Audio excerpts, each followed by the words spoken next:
நீங்கள் மற்றவர்களின் சிறிய சிறிய விஷயங்களையும் மனத்தில் வைத்துக் கொண்டிருப்பவர்கள்.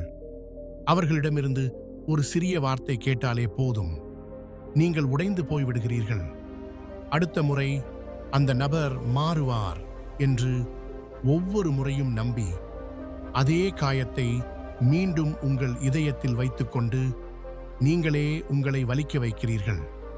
நண்பர்களே, உங்களுக்காக எல்லாம் தியாகம் செய்வார்கள் என்று நினைத்தவர்கள் ஏன் மீண்டும் மீண்டும் இப்படியாக உங்களை காயப்படுத்துகிறார்கள் என்று நீங்கள் யோசித்திருக்கிறீர்களா? ஏன் சில முகங்கள் உங்கள் சிரிப்பில் கூட ஒரு குறை காண்கிறார்கள்? உங்கள் திறந்த மனதுடன் பேசுவதில் கூட அவர்களுக்கு ஒரு குற்றம் தெரிகிறது. உங்கள் உணர்வுகளை பற்றி சிறிதளவும் அக்கறை இல்லாதவர்களுக்கு உங்களை மெதுவாக மெதுவாக உடைப்பது ஒரு பழக்கமாகிவிடுகிறது. அவர்களுக்கு அது வெறும் பொழுதுபோக்காக மாறிவிட்டது. உண்மையில் இப்படிப்பட்டவர்கள்தான் உங்கள் வாழ்க்கையில் மிக ஆபத்தானவர்கள். அவர்கள் உங்களை நேரடியாக காயப்படுத்த மாட்டார்கள், ஆனால் உங்கள் ஆன்மாவை மெதுவாக மெதுவாக சோர்வடையச் செய்வார்கள்.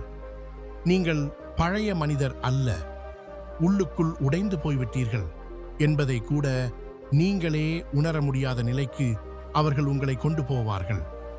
பல நேரங்களில் நாம் நினைப்போம், இன்னும் கொஞ்சம் முன்னே சென்றால் எல்லாம் சரியாகிவிடும் என்று. ஆனால் ஒவ்வொரு முறையும் எதுவும் சரியாகாது.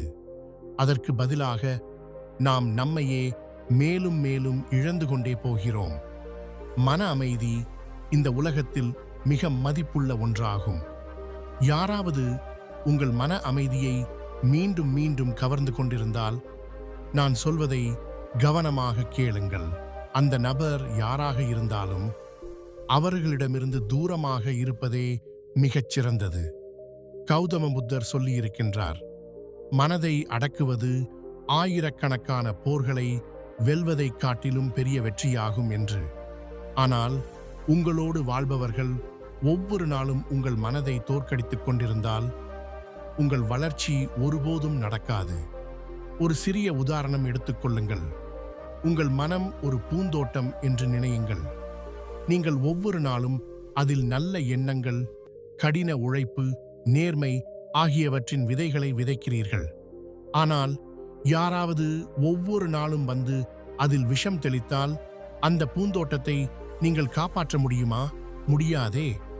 அப்படியானால் இப்போது நீங்கள் யோசித்துப் பாருங்கள், ஏன் மீண்டும் மீண்டும் இப்படிப்பட்ட மனிதர்களுக்கு உங்கள் வாழ்க்கையில் இடம் கொடுக்கிறீர்கள்? அவர்கள் ஒவ்வொரு நாளும் உங்கள் உள்ளத்தின் ஆழத்தில் விஷம் கலக்குகிறார்கள். உங்கள் சந்தோஷங்களை கேலி செய்யும் அந்த நண்பர்கள், உங்கள் எல்லா முயற்சிகளையும் சிறிதாக காட்டும் அந்த உறவினர்கள், உங்கள் பின்னால் இருந்து உங்கள் கனவுகளை கிண்டல் செய்யும் அந்த கூட்டாளிகள், இவர்கள் எல்லாம் விஷம் போன்றவர்கள். மெதுவாக மெதுவாக செயல்படும் கொடிய விஷம். நேரத்திலேயே அவர்களிடமிருந்து விலகி நிற்கவில்லை என்றால் பிறகு மீதமிருப்பது வருத்தம் மட்டுமே, ஒரு பெரிய வருத்தம். ஒரு நாள் தனியாக உட்கார்ந்து நீங்கள் யோசித்திருக்கிறீர்களா? உங்களுக்கு ஒரு கனவு இருந்தால் அது உங்களுக்கே சொந்தமானது. உங்கள் இதயத்தின் மிக நுண்ணிய மூலையில் அது வளர்ந்து பெரியதானது. ஆனாலும் சிலர் அதை ஒரு விளையாட்டுப் பொருளாக நினைத்து அந்த கனவை கலைக்க மிகவும் எளிதாக முயற்சிக்கின்றார்கள். நீங்கள் கண்களில் ஒளியுடன் உங்கள் கனவுகளை பற்றி பேசும்போது முன்னால் இருப்பவர்கள் சில நேரம் ஒரு நகைச்சுவை கேட்ட மாதிரி சிரிப்பார்கள். உன் கனவு வெறும் பைத்தியக்காரத்தனம் என்பது போல் பேசுவார்கள். இதெல்லாம் உனக்கு நடக்காது, இது உன் திறனை தாண்டியது. கனவு காண்பதை நிறுத்தி நிஜத்தை புரிந்து கொண்டு வாழ கற்றுக்கொள் என்று சொல்வார்கள். கனவு காண்பது நீங்கள்தான், ஆனால் அதை கேலி செய்வது உங்கள் சொந்தவர்கள் என்று நினைத்தவர்கள் அல்லது நண்பர்கள் ஆகும்போது உங்கள் தன்னம்பிக்கை மெதுவாக குறையத் தொடங்கும். பல நேரங்களில் ஆழமான காயங்களை கொடுப்பது நாம் மிக நெருக்கமாக நினைப்பவர்கள்தான். ஒரு குழந்தை நடக்க முயற்சிக்கும் போது விழுந்து மீண்டும் எழுந்து நடப்பதைப் போலதான் நமது கனவுகளும். அந்த நேரத்தில் நீ நடக்க முடியாது என்று யாராவது சொல்லியிருந்தால் அந்த குழந்தைக்கு நடக்க முடிந்திருக்குமா? அதேபோல் உங்கள் கனவுகளுக்கு அசாத்தியம் என்று பெயர் வைத்து நீங்களே தோல்வியை ஏற்றுக்கொள்ளச் செய்வதற்கு சில புத்திசாலித்தனமான மனிதர்கள் இருக்கின்றார்கள். ஒரு கட்டத்தில் ஒருவேளை அவர்கள் சொன்னது சரியாக இருக்கலாம் என்று நீங்கள் நினைக்கத் தொடங்குவீர்கள். பறக்க ஆசைப்பட்ட உங்கள் உள்ளத்தின் அந்தச் சிறிய குழந்தை அமைதியாகிவிடும். இது உங்கள் தன்னம்பிக்கையையும் உற்சாகத்தையும் ஒரு விதமான தூக்கத்தில் தள்ளிவிடும். அங்கிருந்து எழுந்து வருவது கடினமாகிவிடும். கௌதம புத்தர் சொன்னது போல, நீங்கள் என்ன நினைக்கிறீர்களோ அதுவாகவே ஆகிறீர்கள் என்றால், உங்களைச் சுற்றியுள்ளவர்கள் உங்கள் எண்ணங்களை தாழ்த்தும்போது அந்த எண்ணங்கள் பயப்படத் தொடங்கும். பயம் எந்த கனவிற்கும் மிகப்பெரிய எதிரி. உளவியல் சொல்வது, ஒரு மனிதனின் எண்ணங்கள்தான் அவனின் குணத்தையும் எதிர்காலத்தையும் தீர்மானிக்கிறது என்பதாகும்.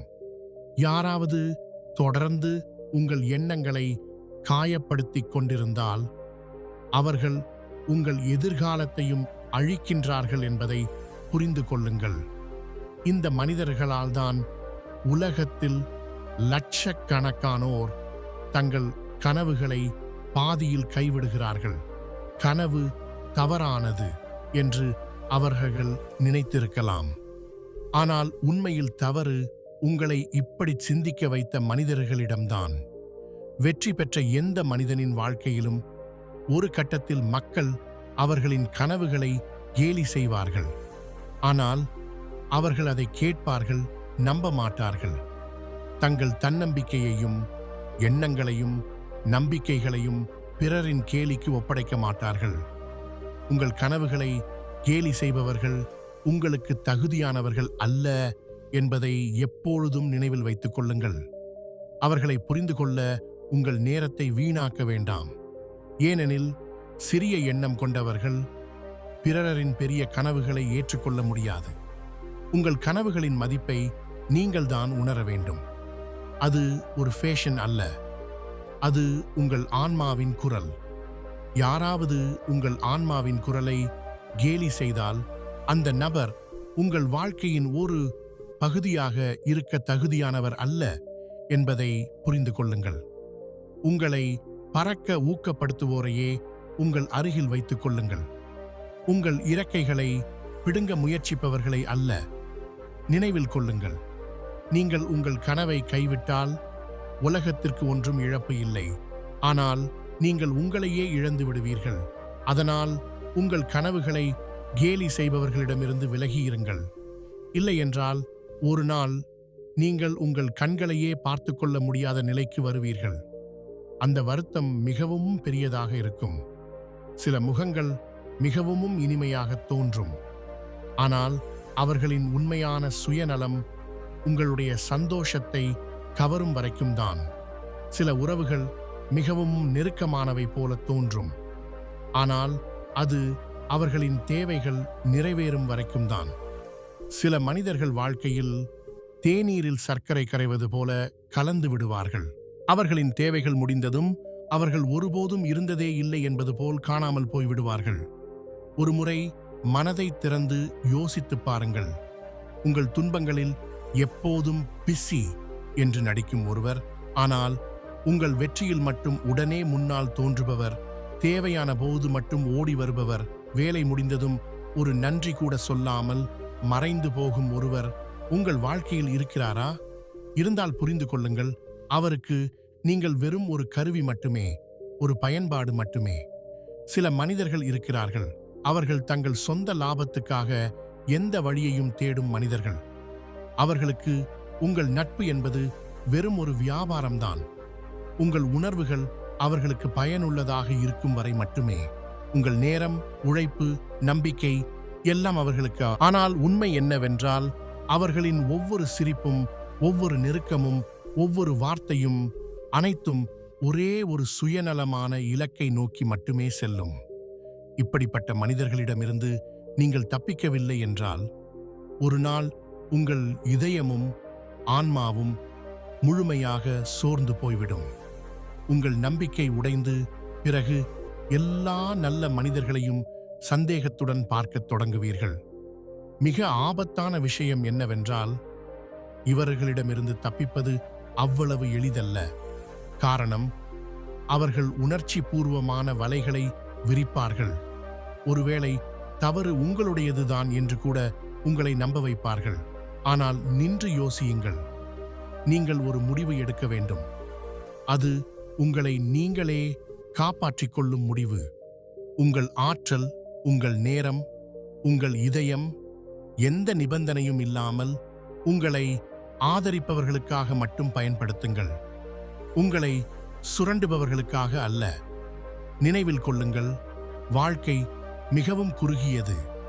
ஒவ்வொரு முறையும் உங்களை பயன்படுத்திவிட்டு போகிறவர்களுக்காக உங்கள் உணர்வுகளையும் மதிப்புள்ள நேரத்தையும் செலவழிக்க வாழ்க்கை மிகவும் குறுகியது. யாராவது தேவையான நேரத்தில் மட்டும் உங்களை தேடி வருகிறார்கள் என்றால் அதை அடையாளம் காண வேண்டிய நேரம் கடந்துவிட்டது. இப்போதே அந்த மாற்றம் வர வேண்டும். அவர்கள் உண்மையில் பெற தகுதியான அளவுக்கு மட்டுமே கொடுங்கள். அவர்களுடன் ஒரு நிச்சயமான தூரத்தை வைத்துக் கொள்ளுங்கள். நினைவில் கொள்ளுங்கள், எல்லோரும் உங்கள் நலனை விரும்புபவர்கள் அல்ல. சிலருக்கு உங்கள் நலனில் தங்களின் லாபம் மட்டுமே தெரியும். அடுத்த முறை யாராவது உங்கள் கதவுக்கு வந்து தங்கள் தேவையை மட்டும் சொல்லும்போது ஒரு நிமிடம் நின்று யோசியுங்கள். உங்களுக்கு தேவைப்பட்ட போது காணாமல் போன அதே நபர்தானா இது? இப்போது சுயநலமான மனிதர்கள் எப்படி நம் வாழ்க்கையில் விஷம் போல பரவுகிறார்கள் என்பதை நீங்கள் புரிந்து கொண்டீர்கள். அப்படியானால் அடுத்த முக்கியமான கேள்வி இதுதான். வெளியில் இனிமையாக பேசிக்கொண்டு உள்ளுக்குள் பொறாமையை வைத்திருப்பவர்களிடமிருந்து எப்படி தப்பிப்பது? ஒவ்வொரு முறையும் நீங்கள் யாரோ ஒருவருடன் ஒரு நல்ல விஷயத்தை பகிரும்போது, அது ஒரு புதிய எண்ணமாக இருக்கலாம், ஒரு நம்பிக்கையாக இருக்கலாம், அல்லது நீங்கள் சாதித்த ஒன்றாக இருக்கலாம். உடனே அந்த நபர் சொல்லுவார், அதையெல்லாம் விடு, இதனால் ஒன்றும் ஆகாது, உலகம் ரொம்ப மோசம், நீ இதை செய்ய முடியாது என்று. இப்படி சொல்வதை கேட்டால் ஒரு நிமிஷம் உங்களையே கேளுங்கள். நீங்கள் இப்படிப்பட்ட ஒருவரின் கருத்தில் மூழ்கி போகிறீர்களா? அவர்களின் நெகட்டிவ் எண்ணங்கள் உங்கள் உற்சாகத்தையும் தன்னம்பிக்கையையும் அழிக்கிறதா? சில மனிதர்கள் இருக்கிறார்கள், அவர்களுக்கு தங்கள் சொந்த வாழ்க்கையில் உள்ள ஒளியையே பயமாக இருக்கும். ஆனால் வேறொருவர் ஒரு விளக்கை ஏற்ற முயன்றால் அவர்கள் காற்றைப் போல வந்து அதை அணைக்க முயற்சிப்பார்கள். இவர்கள் எல்லா விஷயங்களிலும் குறை கண்டுபிடிப்பவர்கள். ஒவ்வொரு காரியத்திலும் பிரச்சனையை மட்டும் பார்ப்பவர்கள். எல்லா மனிதர்களிலும் குறைகளை தேடுபவர்கள். உங்களுக்கு தெரியாமலேயே உங்கள் உள்ளத்தில் இருக்கும் தன்னம்பிக்கை, கனவுகள், உற்சாகம் இவற்றை மெதுவாக மெதுவாக அழிப்பதில் இவர்களுக்கு பெரிய பங்கு உண்டு. வாழ்க்கையில் நெகட்டிவ் எண்ணங்கள் ஒரு வைரஸ் போல. அதை காண முடியாது, பெரிய சத்தமும் இருக்காது. ஆனால் அதன் விளைவு மிகவும் ஆழமாக இருக்கும். ஒரு மனிதன் உள்ளுக்குள் முழுமையாக வெறுமையாகி போக இதுவே போதும். நெகட்டிவ் மனிதர்கள் உங்கள் சுற்றிலும் இருந்து கொண்டு நீங்கள் என்ன செய்தாலும் எதுவும் மாறப்போவதில்லை என்று உங்களை நம்ப வைப்பார்கள். இதுதான் வாழ்க்கையின் மிகப்பெரிய ஏமாற்றம். அவர்கள் உங்கள் தன்னம்பிக்கையை அணைத்து நீங்களே உங்களை தோற்கடிக்கச் செய்வார்கள். நீங்கள் யாரிடமாவது எனக்கு ஒரு புதிய தொழில் தொடங்க வேண்டும் என்று சொன்னால் உடனே அவர்கள் சொல்வார்கள், மார்க்கெட் ரொம்ப மோசம், எல்லாம் நஷ்டம்தான். அதுபோல எனக்கு உடல் நலத்தை கவனிக்க வேண்டும் என்று சொன்னால் இந்த வயதில் இதற்கு என்ன பயன் என்று உங்களை மனச்சோர்வடையச் செய்வார்கள். எனக்கு ஒருவரை மன்னிக்க வேண்டும் என்று சொன்னால் இவ்வளவு நிரபராதம் நல்லதல்ல என்று சொல்லி உங்கள் நல்ல எண்ணங்களையே விமர்சிப்பார்கள். இப்படித்தான் இந்த மனிதர்கள் உங்கள் ஒவ்வொரு ஆசையையும் சிறிதாக காட்டுகிறார்கள். இந்த மனிதர்கள் வெறும் அவர்கள் வார்த்தைகளில் மட்டும் நெகட்டிவாக இருப்பதில்லை. உங்கள் சிந்தனை முறையையே அவர்கள் கட்டுப்படுத்துவார்கள். ஒருவர் மீண்டும் மீண்டும் நீ முடியாது என்று சொன்னால் ஒரு நாள் நீங்கள் உங்களே நம்பத் தொடங்குவீர்கள். ஆமாம், ஒருவேளை எனக்கு உண்மையிலேயே முடியாதோ என்று. இதுதான் உண்மையான மன அடிமைத்தனம்.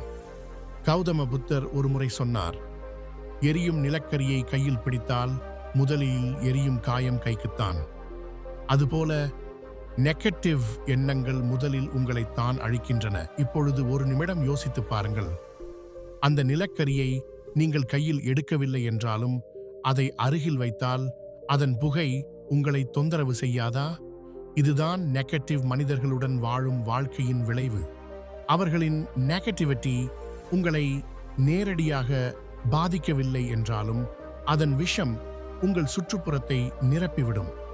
நீங்கள் ஒருவேளை நினைக்கலாம், அவர்கள் அப்படித்தான் சொல்கின்றார்கள், நான் கேட்காத மாதிரி இருக்கிறேன் என்று. ஆனால் உண்மை வேறு. மீண்டும் மீண்டும் கேட்கப்படும் ஒரு விஷயம், அது பொய்யாக இருந்தாலும் சரி, உண்மையாக இருந்தாலும் சரி, ஒரு நாள் உங்கள் நம்பிக்கையாக மாறிவிடும். மனித மனம் மிகவும் சென்சிட்டிவ். உளவியல் சொல்வது நமது மூளை உணர்ச்சி பூர்வமாக தீவிரமான விஷயங்களுக்கே அதிக கவனம் செலுத்தும் என்பதாகும். நெகட்டிவ் எண்ணங்கள் பெரும்பாலும் அந்த திசையில்தான் ஆழமாக காயம் ஏற்படுத்துகின்றன. அதனால்தான் மீண்டும் மீண்டும் கேட்கப்படும் ஏமாற்றமும் தொடர்ச்சியான பயமும் மெதுவாக உங்கள் தன்னம்பிக்கையை பலவீனப்படுத்தும். இப்பொழுது முக்கியமான கேள்வி இதுதான்: இப்படிப்பட்ட மனிதர்களிடமிருந்து நாம் எப்படி தப்பிக்கலாம்? இதற்கான முதல் படி அவர்களை அடையாளம் காண்பது. உங்களை எப்போதும் புதிய விஷயங்களில் இருந்து தடுக்கிறவர்கள், உங்கள் தன்னம்பிக்கையை கேள்வி கேட்பவர்கள், ஒவ்வொரு முறையும் உங்கள் கனவுகளை கேலி செய்து சிரிப்பவர்கள். அந்த முகங்களை நீங்கள் கண்டறிய வேண்டும். இரண்டாவது படி தூரம் வைத்துக் கொள்வது. இதன் அர்த்தம் அவர்களுடன் சண்டை போட வேண்டும் என்பதல்ல, அல்லது அவர்களை வெறுக்க வேண்டும் என்பதல்ல. அவர்களின் நெகட்டிவ் வார்த்தைகள் உங்கள் உள்ளுக்குள் நுழைய அனுமதிக்காதீர்கள். தூரம் உடலிலிருந்து அல்ல, எண்ணங்களில் இருந்து உருவாக வேண்டும். மூன்றாவது மற்றும் மிக முக்கியமான படி, உங்களை ஊக்கப்படுத்தும் மனிதர்களை உங்கள் அருகில் வைத்துக் கொள்வது. உங்கள் சிறிய முயற்சிகளை கூட பாராட்டுவோர், ஒவ்வொரு கடினமான நேரத்திலும் நீ தனியாக இல்லை என்று நினைவூட்டுவோர் அவர்களுடன் இருங்கள். நினைவில் கொள்ளுங்கள், நெகட்டிவ் சிந்தனை கொண்டவர்கள் உங்கள் உள்ளே இருக்கும் குரலை அழிக்கும் அமைதியைப் போல. ஒருவர் தன் சொந்த குரலை கேட்க முடியாத நிலைக்கு வந்தால் யாரும் அவரை தங்களின் விருப்பப்படி நடத்த முடியும். இப்படிப்பட்ட மனிதர்களிடமிருந்து தூரமாக இருப்பது சுயநலம் அல்ல, அது தற்காப்பு. நீங்கள் உங்கள் கனவுகளை பாதுகாக்கிறீர்கள். நீங்கள் தினமும் அழுக்கில் நின்றால் ஒரு நாள் அதன் நாற்றத்தையே நீங்கள் உணர முடியாது. அதனால் நேரத்தை வீணாக்காமல் விழித்துக்கொண்டு யோசியுங்கள். உங்கள் சுற்றிலும் இருப்பவர்கள் உங்கள் மனதை உயர்த்துகிறவர்களா அல்லது தளர்த்துகிறவர்களா என்பதை புரிந்து கொள்ளுங்கள். ஏனென்றால் எப்போதும் நெகட்டிவாக பேசும் எந்த மனிதனும் நீங்கள் இப்போது இருக்கும் நிலையிலேயே இருக்க வேண்டும் என்றுதான் விரும்புவார். நீங்கள் முன்னேறுவதை அவர்கள் பார்க்க முடியாது. காரணம், அவர்களின் சொந்த வாழ்க்கை நின்று போயிருக்கிறது. நெகட்டிவ் மனிதர்களுடன் வாழும் வாழ்க்கை உங்களை உள்ளுக்குள் இருந்து எப்படி அழிக்கிறது என்பதை நீங்கள் இப்பொழுது தெளிவாக புரிந்து கொண்டிருப்பீர்கள். இப்போது இதைவிட பெரிய ஒரு உண்மையை அறிய தயாராகுங்கள். வெளியில் இனிமையாக பேசிக்கொண்டு உள்ளுக்குள் விஷத்தை சுமந்து நடக்கும் சில மனிதர்கள் இருக்கிறார்கள். அவர்களை பற்றித்தான் இது. நீங்கள் மற்றவர்களின் குறைகளை கேட்டு சிரிக்கத் தொடங்கினால் புரிந்து கொள்ளுங்கள், உங்கள் உள்ளுக்குள் ஏதோ ஒன்று உடைந்து விட்டது. கவனித்திருக்கிறீர்களா? சில மனிதர்கள் இருக்கின்றார்கள், அவர்களுக்கு பிறரின் குறைகளிலும் தவறுகளிலும் தான் சந்தோஷம் கிடைக்கும். ஒருவருக்கு தவறு நடந்தாலும் நடக்காவிட்டாலும் அவர்களின் கண்கள் எப்போதும் பிறரின் குறைகளையே தேடும். யாராவது வாழ்க்கையில் முன்னேறினால் அவர்களின் மனம் சுருங்கிவிடும். யாராவது சந்தோஷமாக இருந்தால் அவர்களின் அசௌகரியம் அதிகரிக்கும். ஆனால் யாராவது விழுந்தால் அவர்களின் கண்களில் ஒரு விசேஷமான ஒளி வரும். அது அவர்களுக்கு ஏதோ பெரிய மகிழ்ச்சி கிடைத்தது போல இருக்கும். ஒரு நிமிடம் யோசித்துப் பாருங்கள், சில மனிதர்களின் உள்ளுக்குள் எவ்வளவு விஷம் நிரம்பியிருக்கிறது என்று. பிறரின் வலிதான் அவர்களுக்கு ஆறுதலாக இருக்கிறது. இப்படிப்பட்ட மனிதர்களுடன் பழகுவது மெதுவான மரணத்தை போன்றது. அவர்கள் உங்கள் முன் புன்னகை செய்வார்கள், ஆனால் உங்கள் பின்னால் உங்கள் நல்ல விஷயங்களையே கெடுத்து பேசுவார்கள். யாரும் திடீரென கெட்டவராக மாறுவதில்லை, ஆனால் பிறரின் குறைகளை கேட்பதிலும் சொல்லுவதிலும் மகிழ்ச்சி அடையத் தொடங்கும்போது அந்த மனிதன் மெதுவாக தன்னை இழக்கத் தொடங்குகிறான். ஒரு சிறிய கதையை கேட்போமா? ஒரு வீட்டில் 2 சகோதரிகள் இருந்தார்கள். மூத்த சகோதரி நாள் முழுவதும் கடுமையாக உழைப்பாள். இளையவர்களை கவனித்துக் கொள்வாள், அனைவருக்கும் உதவி செய்வாள். ஆனால் இளைய சகோதரிக்கு இருந்த ஒரே வேலை மனிதர்களை பற்றி குறை சொல்லுவது.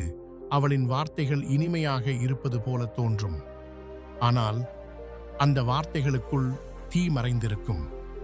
அக்கம் பக்கத்தில் யாருக்காவது வேலை போனால் அவள் சொல்வாள், கர்மபலன். யாருக்காவது உடல் நலம் சரியில்லாமல் போனால் அவள் சொல்வாள், வெளியில் நல்ல பக்தன் போல நடிக்கிறான். நடந்ததனால் அவளுக்கு ஒன்றும் பிரச்சனை இல்லை. அனைவருடைய குறைகளை பேசுவதில்தான் அவளுக்கு சந்தோஷம். மெதுவாக மெதுவாக அக்கம் பக்கத்தினர் அவளிடமிருந்து விலகத் தொடங்கினர். அவளின் புன்னகையை கூட மக்கள் சந்தேகமாக பார்க்க ஆரம்பித்தார்கள். இறுதியில் அவள் தானே தேர்ந்தெடுத்த ஒரு அமைதி அவளைச் சுற்றி நின்றது. இந்த பழக்கம், அதாவது மற்றவர்களின் தவறுகளை கண்டுபிடிக்கும் பழக்கம், முதலில் அழிப்பது உங்கள் உள்ளத்தின் அமைதியைத்தான். எப்போதும் பிறரின் குறைகளை எண்ணி சொல்லும் மனிதன் தன் சொந்த திறமைகளை மறந்துவிடுகிறான். உளவியலாளர்கள் சொல்வது என்னவென்றால், மற்றவர்களை தொடர்ந்து விமர்சிக்கும் மனிதர்களுக்கு ஒரு பக்கம் தாழ்வு மனப்பான்மை இருக்கலாம், இல்லையெனில் தங்கள் சொந்த வழியிலிருந்து தப்பிக்க முயற்சிக்கலாம். மற்றவர்களின் குறைகளை பேசும்பொழுது அவர்கள் தங்களை கொஞ்சம் மேலானவர்களாக உணரலாம்.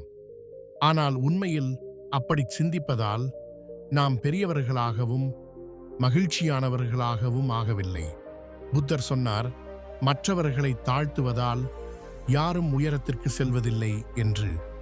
இது முழுக்க முழுக்க உண்மை. ஒருவரை பற்றி மோசமாக பேசுவதால் நாமே நல்லவர்களாக மாறிவிடுவதில்லை. உலகிலும் எந்த மாற்றமும் ஏற்படுவதில்லை. மாறாக நமது உள்ளத்தில் இருக்கும் ஒளியே மங்கிப் போகிறது. இப்பொழுது நீங்கள் ஒரு நிமிடம் யோசித்துப் பாருங்கள். உங்கள் சுற்றிலும் இப்படிப்பட்ட மனிதர்கள் இருக்கிறார்களா?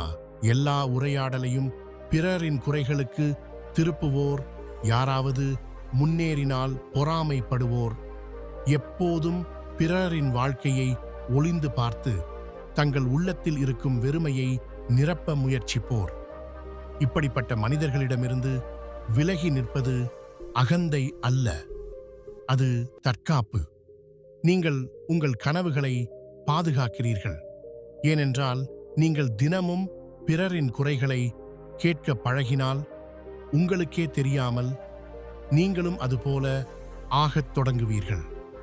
அந்த நெகட்டிவ் எண்ணங்கள் மெதுவாக உங்கள் சிந்தனையையும் உங்கள் முடிவுகளையும் பாதித்து இறுதியில் உங்கள் வாழ்க்கையின் திசையையே மாற்றிவிடும். உங்களுக்கே தெரியாமல் உங்கள் ஆற்றல், உங்கள் எண்ணங்கள், உங்கள் நம்பிக்கைகள் எல்லாம் மெதுவாக மங்கிப் போய்விடும். இப்போது கேள்வி, யார் நல்லவர் யார் கெட்டவர் என்பதல்ல, நீங்கள் யாருடன் நடக்க தேர்வு செய்கிறீர்கள் என்பதுதான் முக்கியம். ஏனென்றால் நீங்கள் அதிக நேரம் யாருடன் செலவழிக்கிறீர்களோ மெதுவாக நீங்கள் அவர்களைப் போலவே மாறுவீர்கள். அதனால் இப்படிப்பட்ட மனிதர்களை நண்பர்களாக நினைத்து சகித்து கொண்டிருந்தால் இப்பொழுது கண்களை திறக்கும் நேரம் வந்துவிட்டது. வாழ்க்கை மிகவும் குறுகியது. அதை குறைகளின் நாற்றத்தில் வீணாக்காதீர்கள். சந்தோஷமாக இருங்கள், நல்ல மனிதர்களுடன் வாழுங்கள், உங்கள் ஆன்மாவுக்கு அமைதி தரும் உறவுகளை தேர்ந்தெடுக்குங்கள். இல்லையென்றால் ஒரு நாள் நீங்கள் கூட பிறரின் துன்பத்தில் கைத்தட்டி உங்கள் சொந்த துன்பத்திற்கு இந்த உலகத்தையே குற்றம் சொல்லும் அந்த கூட்டத்தின் ஒரு பகுதியாக மாறிவிடுவீர்கள். நான் யாரையும் குறை சொல்ல மாட்டேன், அதனால் இந்த விஷயம் எனக்கு பொருந்தாது என்று இப்பொழுது நீங்கள் நினைக்காதீர்கள். ஏனென்றால் நீங்கள் குறையை கேட்டு மௌனமாக இருந்தாலும் அந்த விஷத்தின் ஒரு பகுதியாகவே ஆகிவிடுகிறீர்கள். மௌனத்தாலும் குறைகளை ஆதரிக்க முடியும். நினைவில் கொள்ளுங்கள், ஒருவரின் முகத்தில் சந்தோஷம் கொண்டு வர முடியாவிட்டாலும் குறைந்தபட்சம் அவரின் சந்தோஷத்தில் தீயிடாதீர்கள். இன்று நீங்கள் பிறரை பற்றி சிரிக்கிறீர்கள், நாளை இதே உலகம் உங்களை பற்றி சிரிக்கும். அப்பொழுது உங்களுக்காக பேச யாரும் இருக்க மாட்டார்கள். இப்பொழுது யோசிக்குங்கள், அடுத்த அடையாளம் என்ன? வெளியில் இனிமையாக பேசிக்கொண்டு உள்ளுக்குள் தீய எண்ணங்களை வைத்திருப்பவர்களை பற்றிதான் இது. ஒரு மனிதன் அதிகமாக வலியடைவது அவனை ஒருபோதும் மதிக்க விரும்பாத ஒருவரிடமிருந்து மரியாதையை எதிர்பார்க்கும் போதுதான். வருத்தமாகச் சொல்ல வேண்டிய விஷயம் என்னவென்றால், பல நேரங்களில் நாம் மதிப்பில்லாத மனிதர்களின் சுற்றிலும் சுருண்டு வாழ்கின்றோம். மரியாதை கேட்டு வாங்க வேண்டிய ஒன்றல்ல, அது ஒருவர் உங்கள் தன்மையை உணரும்போது தானாக கிடைக்கும் ஒன்று. ஆனால் ஒருவர் மீண்டும் மீண்டும் உங்கள் இருப்பை உதாசீனப்படுத்தினால், உங்கள் வார்த்தைகளை நிறுத்தினால், உங்கள் இருப்பை கவனிக்காதது போல நடந்தால் புரிந்து கொள்ளுங்கள், அங்கே உங்களுக்கு மரியாதை இல்லை. அங்கே உங்கள் பொறுமைதான் சோதிக்கப்படுகிறது. பல நேரங்களில் சில மனிதர்களுடன் நாம் வருடக்கணக்காக வாழ்கின்றோம். ஒரு நாள் அவர்கள் நம்மையும் நாம் அவர்களை மதிப்பது போல மதிப்பார்கள் என்ற நம்பிக்கையில்தான் அவர்களின் ஒவ்வொரு அவமதிப்பையும் நாம் நகைச்சுவையாக தள்ளிவிடுகிறோம். ஒவ்வொரு குற்றச்சாட்டுக்கும் சிரித்துக்கொண்டு பதில் சொல்கிறோம். ஒவ்வொரு உதாசீனத்தையும் முதிர்ச்சி என்று சொல்லி சகிக்கிறோம். ஆனால் நீங்கள் ஒருமுறை யோசித்திருக்கிறீர்களா? ஒருவர் மீண்டும் மீண்டும் உங்களை தாழ்த்தி நிசாரமாக நடத்தி உங்கள் உணர்வுகளை கேலி செய்யும் போது அவர் உங்கள் நட்பை காப்பாற்றவில்லை, அவர் உங்கள் சுயமரியாதையை மிதிக்கின்றான். மரியாதை என்பது வெறும் ஆதரவு மட்டுமல்ல, அதற்கு ஆழமான அர்த்தம் உள்ளது. மரியாதை என்றால் பயமின்றி உங்கள் கருத்தை சொல்ல முடியும் ஒரு இடம், உங்கள் மௌனத்திற்கும் மதிப்பு இருக்கும் ஒரு இடம், உங்கள் இல்லாமையை கூட உணரும் ஒரு இடம். ஆனால் சில மனிதர்கள் இருக்கிறார்கள், அவர்கள் உங்களுக்கு தேவைப்படும் போது மட்டும் உங்களை நினைப்பார்கள், பிறர் முன்னிலையில் உங்களை நகைச்சுவையாக மாற்றுவார்கள், உங்கள் இருப்பை அற்பமாக கருதுவார்கள். இருந்தும் நீங்கள் அவர்களை நண்பர்கள், உறவுகள் அல்லது நெருங்கியவர்கள் என்று நினைத்தால் நீங்கள் உங்கள் ஆன்மாவையே ஏமாற்றிக் கொண்டிருக்கிறீர்கள். இப்போது யோசிக்குங்கள், ஒருவர் மீண்டும் மீண்டும் உங்கள் சுயமரியாதையை காயப்படுத்தினால் நீங்கள் அங்கேயே நின்று கொள்ள வேண்டுமா? ஒருவேளை நாளை அவர் மாறுவார் என்று நினைத்து இந்த வலியை தொடர்ந்து சகிக்க வேண்டுமா? வேண்டாம். சுயமரியாதைக்கும் ஒரு எல்லை உண்டு. அதை பிறரின் உதாசீனத்துக்கு கீழே நசுக்கத் தொடங்கினால் இறுதியில் மிச்சம் இருப்பது வருத்தம் மட்டுமே. பலர் சொல்வார்கள், விடு, இதை இவ்வளவு பெருசாக எடுத்துக்காதே, அது ஒரு ஜோக் தான். ஆனால் ஒவ்வொரு ஜோக்கும் உங்கள் மதிப்பை காயப்படுத்துகிறதென்றால், ஒவ்வொரு சிரிப்பும் உங்கள் சுயமரியாதைக்கு மேலாக இருந்தால் அது ஜோக் அல்ல, அது உங்களை மெதுவாக உடைக்கும் ஒரு செயல்முறை. நேரமாகுவதற்கு முன் நீங்கள் விழித்துக் கொள்ளவில்லை என்றால் உங்கள் உள்ளத்தில் இருக்கும் வெறுமையை நீங்கள் உணரும் நாள் தூரத்தில் இல்லை. காரணம், உங்களை ஒருபோதும் மதிக்காத மனிதர்களின் நடுவில்தான் நீங்கள் உங்களை நிலைநிறுத்த முயன்றீர்கள். மரியாதை என்பது சூரிய ஒளியைப் போல, அது மனிதனுக்கு உள்ளுக்குள் வெப்பத்தை தருகிறது. அந்த ஒளி ஒரு உறவில் இல்லை என்றால் அந்த உறவு எவ்வளவு பழையதாக இருந்தாலும் அதில் குளிர்ச்சியே இருக்கும். உதாசீனமும் அலட்சியமும் நிறைந்த குளிர்ச்சி. ஒருமுறை உங்களையே கேட்டு பாருங்கள், உங்களை மதிக்கவே மனம் இல்லாத மனிதர்களுக்காக நீங்கள் ஏன் காத்திருக்கிறீர்கள்? அந்த சூழ்நிலையிலிருந்து வெளியே வர முடியாத அளவுக்கு நீங்கள் பலவீனமா? அல்லது மிகவும் தனிமையாகிவிட்டதால் அவமானத்தையும் கூட அன்பாக நினைக்கத் தொடங்கிவிட்டீர்களா? இப்பொழுது நேரம் கடந்துவிட்டது. உங்கள் சுயமரியாதைக்கு முன்னுரிமை கொடுங்கள். உங்களை மீண்டும் மீண்டும் தாழ்த்துகிறவர்களிடமிருந்து, உங்கள் உணர்வுகளுடன் விளையாடுகிறவர்களிடமிருந்து, உங்கள் இருப்புக்கு மதிப்பு தராதவர்களிடமிருந்து விலகியிருங்கள். ஏனென்றால் மரியாதை இல்லாத இடத்தில் தொடர்ந்து இருப்பது உங்களை நீங்களே ஏமாற்றுவதற்கு சமம். உங்களை ஏமாற்றிக்கொள்ளும் ஒருவருக்கு வாழ்க்கையில் உண்மையான மகிழ்ச்சியை ஒருபோதும் கண்டுபிடிக்க முடியாது. சில நேரங்களில் விலகிச் செல்லுவதுதான் உங்கள் சுயமரியாதையை காப்பாற்றும் சிறந்த வழி. உங்களை மதிக்காத மனிதர்களிடமிருந்து விலகி நிற்கும்போது உங்களை நீங்களே அறிந்து கொள்ளவும் முன்னேறவும் உதவும் ஒரு புதிய ஆற்றல் உங்களுக்கு கிடைக்கும். காரணம், உங்களை ஒருபோதும் மதிக்காதவர்கள் உங்கள் நேரத்திற்கும் உங்கள் உணர்வுகளுக்கும் உங்கள் நன்மைக்கும் தகுதியானவர்கள் அல்ல. எல்லோருடைய வாழ்க்கையும் வேறுபட்டதாக இருந்தாலும் அனைவருக்கும் சமமான நேரம்தான் கிடைக்கிறது. ஒவ்வொரு நாளும், ஒவ்வொரு மணி நேரமும், ஒவ்வொரு நிமிடமும் நமது வாழ்க்கையின் ஒரு பகுதியாக மாறுகிறது. சிலர் தங்கள் நேரத்தை ஒரு தெளிவான இலக்குக்காக பயன்படுத்துகிறார்கள்.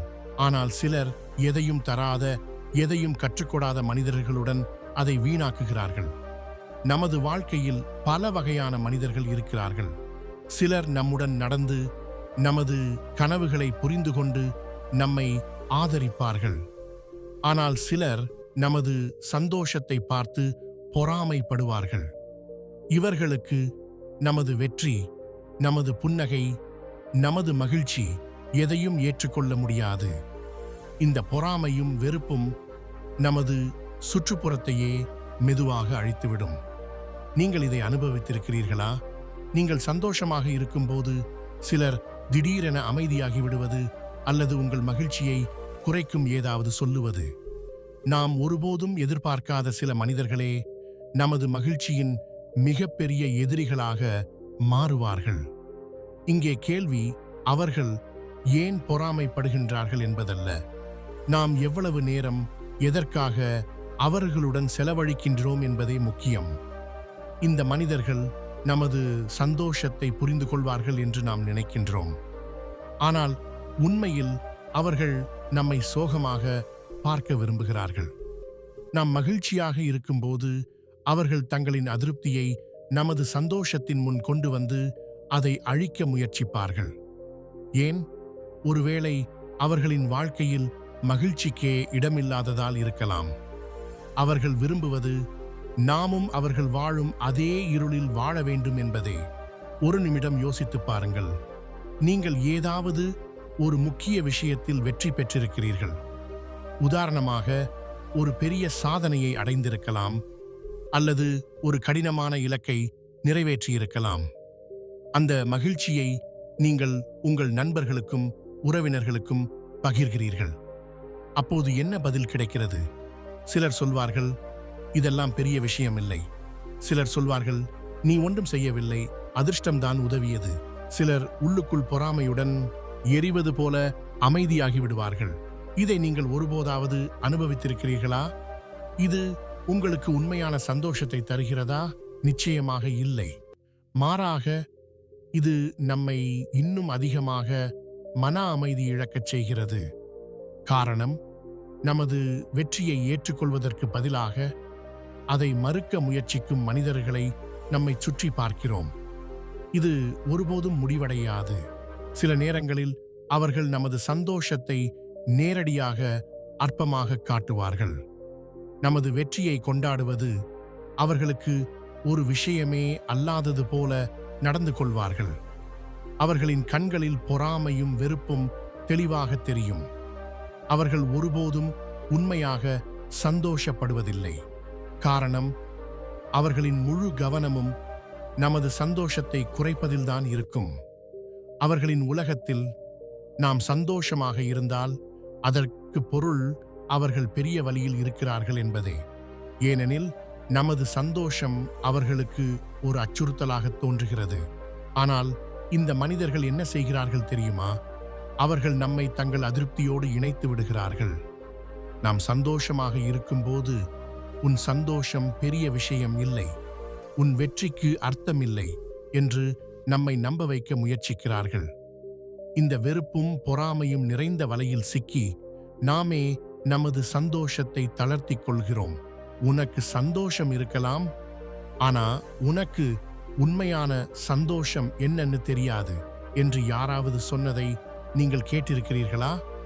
உங்கள் சந்தோஷத்தை யாராவது அற்பமாக காட்டி அது அவர்களுடையது போல பேசுவதை கவனித்திருக்கிறீர்களா?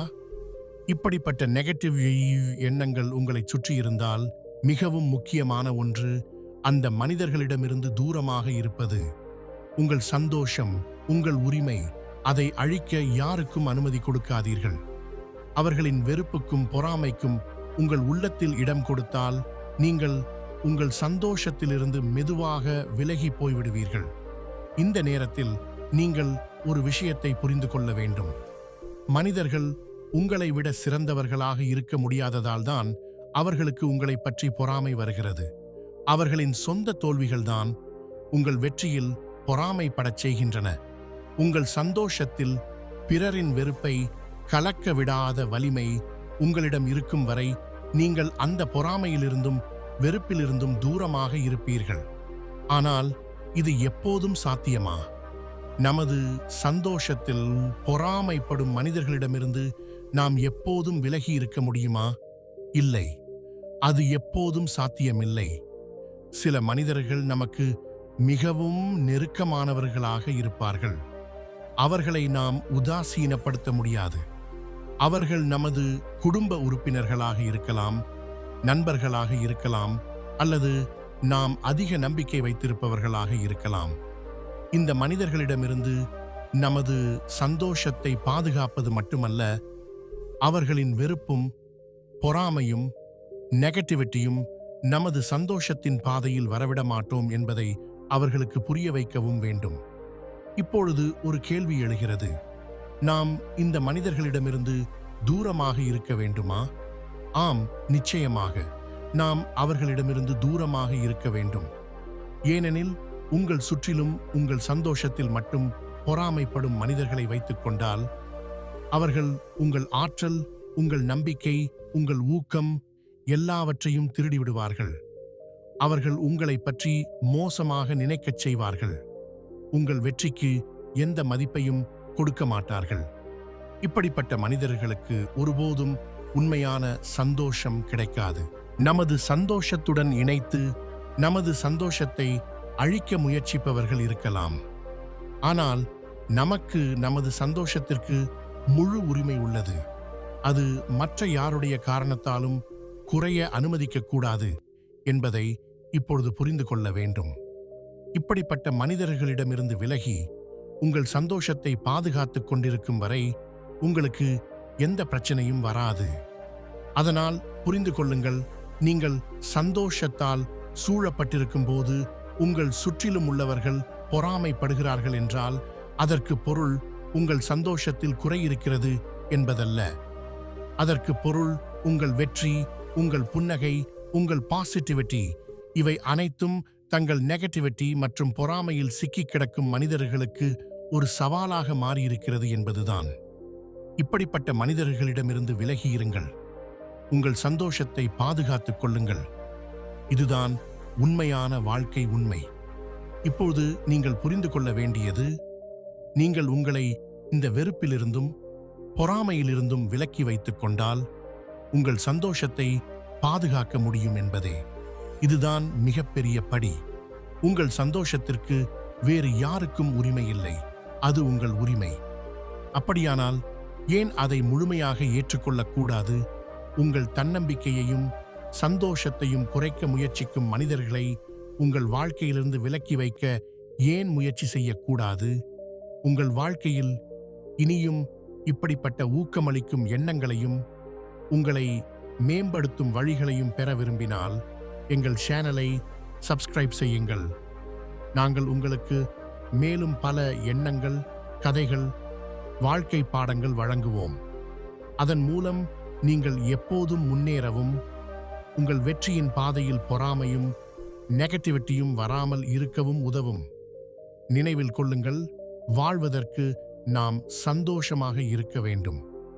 யாருடைய பொறாமையும் நமது பாதையில் வர அனுமதிக்க கூடாது. இந்த வீடியோ உங்களுக்கு பிடித்திருந்தால் இதை பகிருங்கள். இந்த சேனலுடன் தொடர்பில் இருங்கள்.